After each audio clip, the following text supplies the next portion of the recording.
Di dalam nama Tuhan Yesus menyampaikan firman Tuhan. Malam ini kita lihat satu hal mulai dari akhir.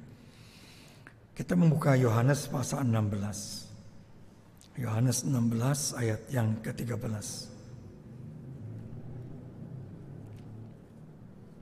Yohanes 16 ayat 13. Firman Tuhan mengatakan demikian.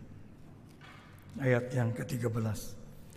Tetapi apabila ia datang, yaitu Roh kebenaran, ia akan memimpin kamu ke dalam seluruh kebenaran. Sebab ia tidak akan berkata-kata dari dirinya sendiri, tetapi segala sesuatu yang didengarnya itulah yang akan dikatakan dia. Dan ia akan memberitakan kepadamu hal-hal yang akan datang. Banyak orang menginginkan, berharap bisa mengerti seluruh kebenaran. Nah, kalau kita mulai dari akhir, kita memahami, kita mengerti seluruh kebenaran, ada dua hal yang kita masih kerjakan. Pertama-tama, ya masih baca kebenaran. Masih baca dulu.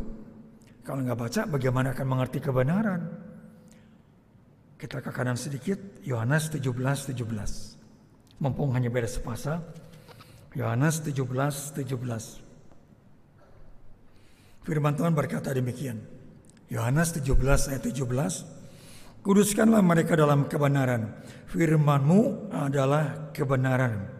Mengerti seluruh kebenaran. Mengerti seluruh firman Tuhan. Diawali dengan membaca firman Tuhan. Berapa kita konsisten, berapa niat kita, berapa tekad kita, tiap orang mungkin berlain-lainan. Juga tentu berkaitan dengan kesibukan tiap orang juga berbeda. Anaknya 5 orang masih kerja dagang dari pagi jam 4 hingga jam 10 malam. Kalau baca Alkitab sehari sepasal udah bagus itu. Udah bagus. 16 jam, 18 jam dia masih cari nafkah. Anaknya 5 orang. Guru Kanaan, coba tanya baik-baik.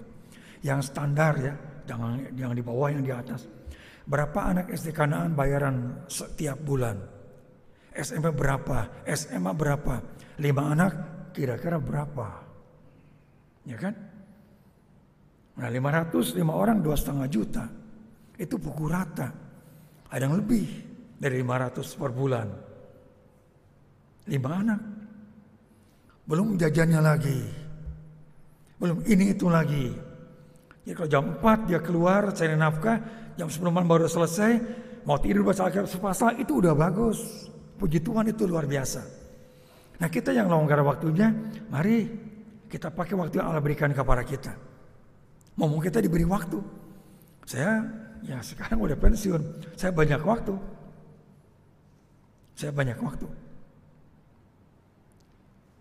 Dulu pun masih bertugas, ya tetap Allah beri saya waktu. Nanti saya diberi waktu, ya saya usahakan baca Alkitab. Sehari ada niat lah, ya nggak usah bilang target lah. Ada niat sekian pasal. Hingga hari ini puji Tuhan masih berjalan. Niat membaca firman Tuhan. Yang kedua, kita lihat Lukas 24 ayat 45. Lukas 24 ayat 45. Orang-orang yang membaca Alkitab, yang punya niat, yang punya keinginan, yang punya hasrat untuk mengerti seluruh kebenaran, mulai membaca firman Tuhan. Ayat 45, Lukas 24 ayat 45. Lalu Yesus membuka pikiran mereka sehingga mereka mengerti kitab suci. Alkitab dipegang, yang seperti ini, yang di HP, apapun terserah. Sebelum dibaca, doa dulu. Tuhan, tentu ya, dalam nama Tuhan Yesus berdoa. Tuhan, buka pikiran saya untuk mengerti firman-Mu. Amin. Pendek, doanya pendek aja. Nggak usah doanya panjang-panjang, nggak usah. Yang ini nggak usah panjang. Mulai buka. 1 kalimat, 2 kalimat, 1 ayat, 2 ayat, 3 ayat. Yang kita niatkan selesai. Ini firman Tuhan. Allah buka pikiran kita, kita akan mengerti. Allah tutup pikiran kita, kita nggak ngerti-ngerti. Terus ketutup, ya tetap nggak ngerti. Ngerti. Allah nggak buka pikiran kita.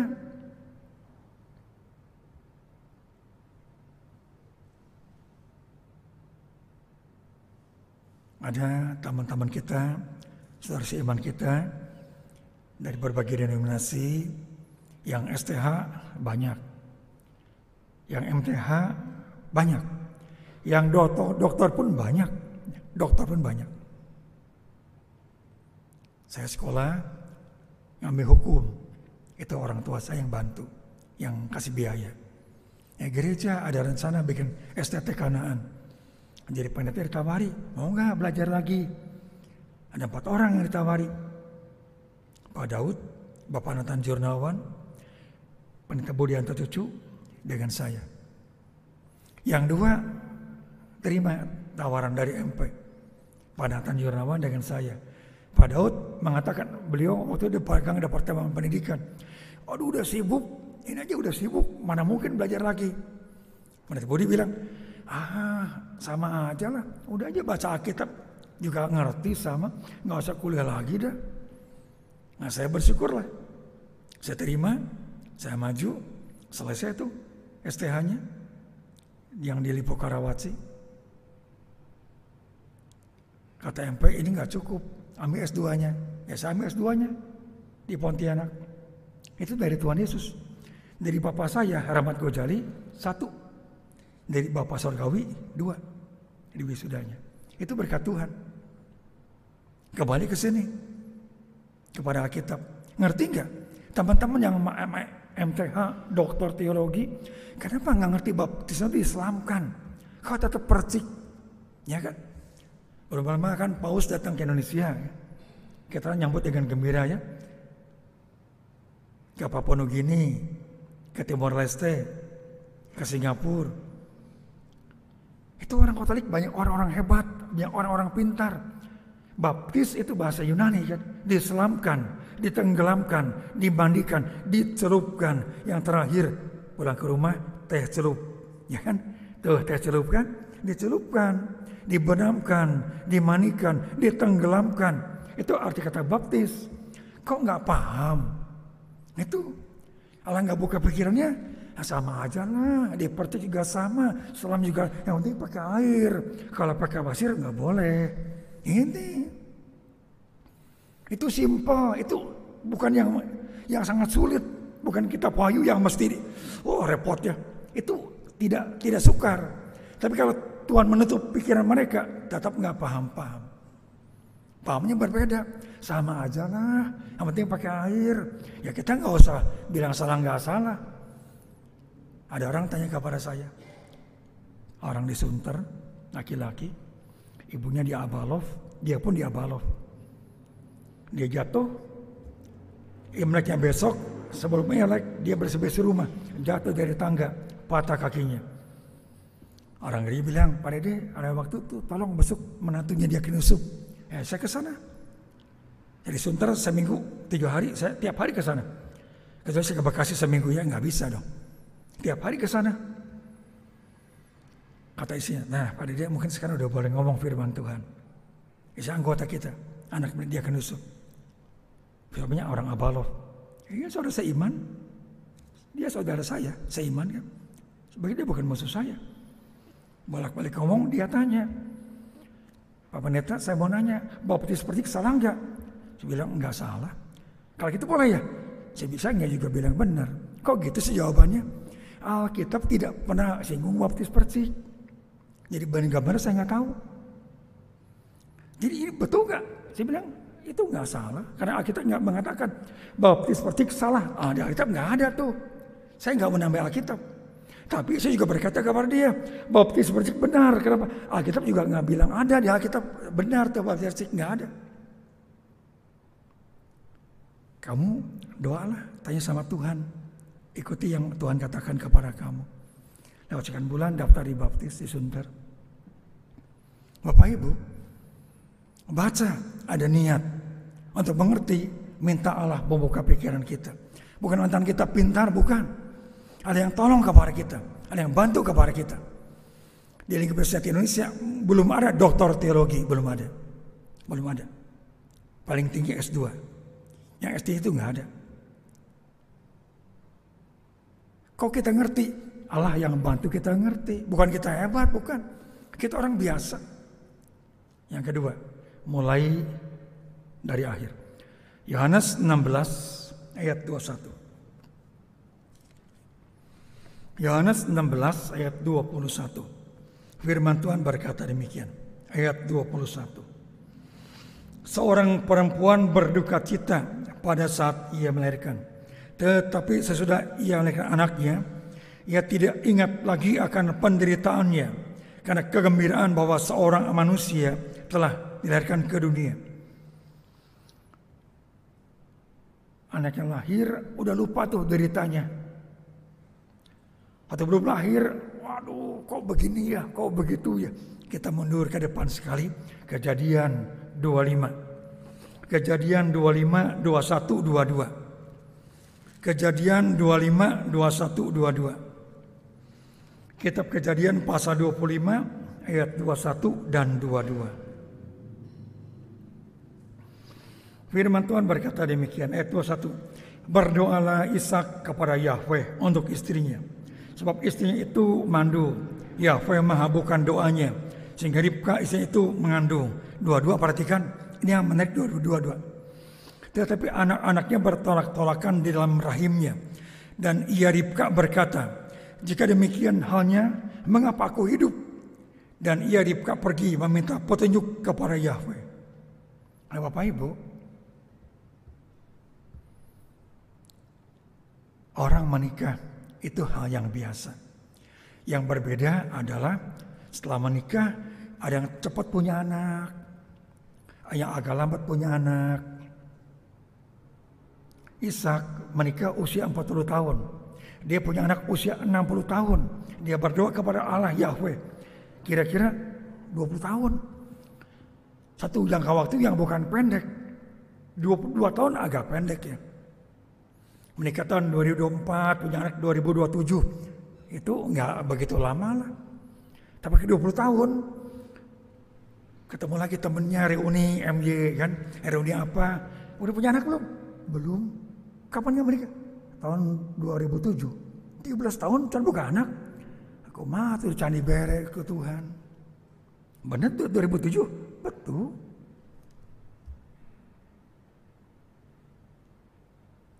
Dan kadang-kadang pihak orang tua laki-laki kemungkinan bisa kurang sabar. Kadang ngomong ke anak laki-lakinya, Aliong, kenapa? Dijaga ya? Oh enggak apa. Kamu masih belum punya anak? Jangan isi kamu mandu. Tuh kan, ujuk-ujuk sering-seringnya yang ditodong tuh pihak anak orang lain ya. Nggak bicara anaknya sendiri kan, anak orang lain. Isi kamu tuh. Jadi suami istri kadang-kadang muncul ketegangan.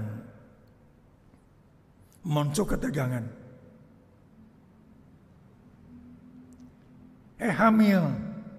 Bertolak-tolakan anak kembar kan? Esau dan Yakub dalam rahim Ribka bertolak-tolakan. Bagaimana kata Alkitab ucapan Ribka? Dan ia berkata, jika demikian halnya, mengapa aku hidup? Kalau begini buat apa saya menikah? Nah itu tuh. Dulu pengen menikah. Udah menikah, kau bicaranya seperti ini. Kalau gini buat apa saya hidup? Mending saya mati aja. Yang di balkon, yang di bawah. Namun kita tidak mengalami. Siapa tahu kita pernah dengar teman kita cerita, berbagi informasi. Dia menyesal kawin sama saya. Kenapa? Dulu dia hidup senang, gara-gara kawin dengan saya jadi susah dia. Dia menyesal. Belum ngomong cerai, belum. Tapi kalau satu pihak dengar pasangan hidup yang bilang menyesal, kita pun nggak enak ya. Kok ini kan foto pernikahan ya, kamu senyum, aku juga senyum. Kok sekarang bilang menyesal? Gimana ya? Kan banyak ya di rumah yang sudah menikah, foto pernikahan kan yang suami istri hanya berdua, kan dipajang gede kan, dibikin gede. Senyum. Saya belum pernah lihat ya foto pernikahan yang cemberut. Saya belum pernah lihat kan. Kayak begitu senyum dia. Tapi sekarang kok bilang menyesal? Kenapa ya? Makin dipikir oleh suami, dia makin sebal kan, makin jengkel. Kok nyesal sih kawin sama saya? Waduh, ini. Tetapi ketika anaknya lahir, itu sekali derita tuh hilang. Mari mulai dari akhir. Kapan akhir ini? Ketika kita sudah punya anak. Ada proses kan? Ada proses. Menikah baik-baik. Biar laki-laki menyambut dengan gembira. Biar perempuan juga menyambut dengan sukacita. Teng, teng, teng, teng, teng, teng, teng, teng. Menikah baik-baik. Tapi ada yang agak lambat punya anaknya. Kemarin pagi, tadi pagi, ada hadir Cicencen doa pagi. Ya, kita tahu yang doa pagi kan? Kita dengar kan? Yang sulung tuh lahir mungkin setelah 9 tahun menikah. Yohan, Cicencen, kira-kira 9 tahun menikah baru punya anak tuh Daniel gitu kan? Daniel muncul dia cepat keluar ya, ganteng tuh tilu nanti. Yang pertama tuh nggak gampang tuh, udah 1, 2, 3 gampang dia anak Jimmy itu. Tidak mudah. Nah, kita memberitahu kabar kita.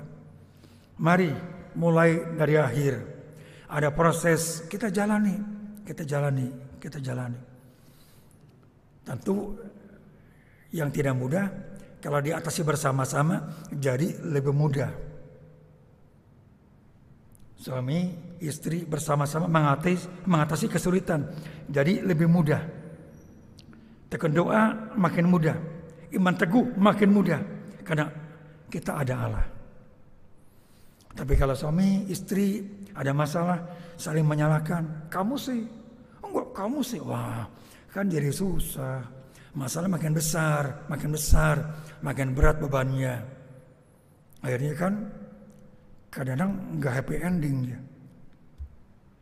Mulai dari akhir.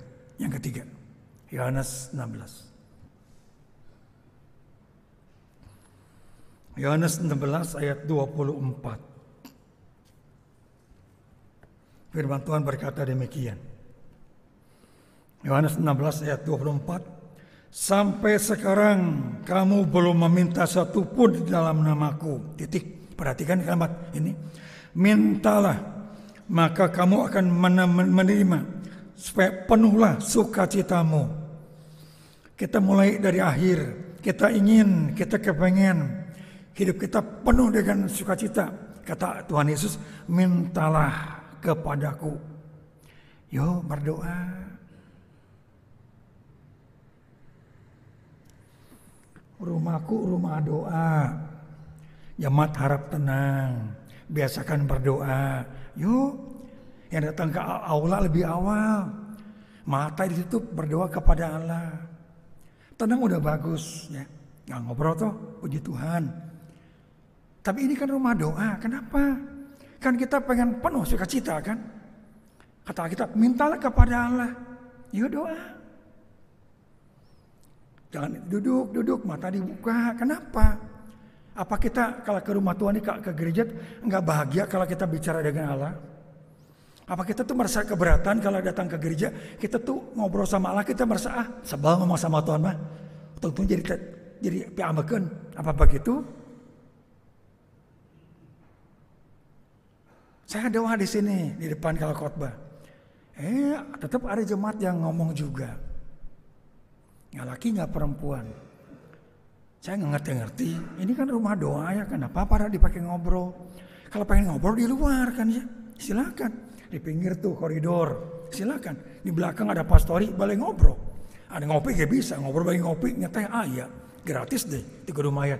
Karena masih awal ngobrolnya. Kenapa kita tidak meminta kepada Allah agar kita penuh dengan sukacita? Kenapa? Kita pengen sukacita, doanya nggak mau. Nah kalau gitu kan jadi salah atunya. Pengen sukacita, mintanya nggak mau. Itu kan ya kata orang Hokkien, boceng lihnya, mana boceng lih. Hang ketuan dibere, doa nambung. Kumaha tuh gitu banyak. Hirup kudu cenglilin, kudu cenglih atuh hirup mah. Menengna hayang penuh dia, hayang penuh. yang penuh, ingin penuh sukacita. Doanya enggan, doanya ala kadarnya. Kenapa demikian? Bapak Ibu, ini menarik. Di tiap-tiap keluarga tentu kadang-kadang kita ada kendala. Ada masalah kesehatan, anak kita mungkin agak-agak bandel sedikit. Bilang jangan pulang malam, pulang pagi. Papanya negor, kok pulang pagi? Kan kata papa jangan pulang malam, jadi saya pulang pagi. Anak bikin galunjaknya, aduh kumaha tuh. Nah ya kan, ini kan masalah. Ya mau diapain? Orang tuanya dengan uang tuh nggak ada masalah. Duitnya longgar pisan, sangat kaya. Tapi anaknya ada masalah. Nah kita kan jadi resah kan. Kita ada sukacita dalam keuangan. Tapi ini nggak penuh, cuma separuh. Yang ini oke, ekonomi oke, kesehatan oke. Anak nggak oke, rada bandel. Anaknya nurut, pintar, rajin, segala macam. Usaha kita sekarang ada kendala. Ya kan?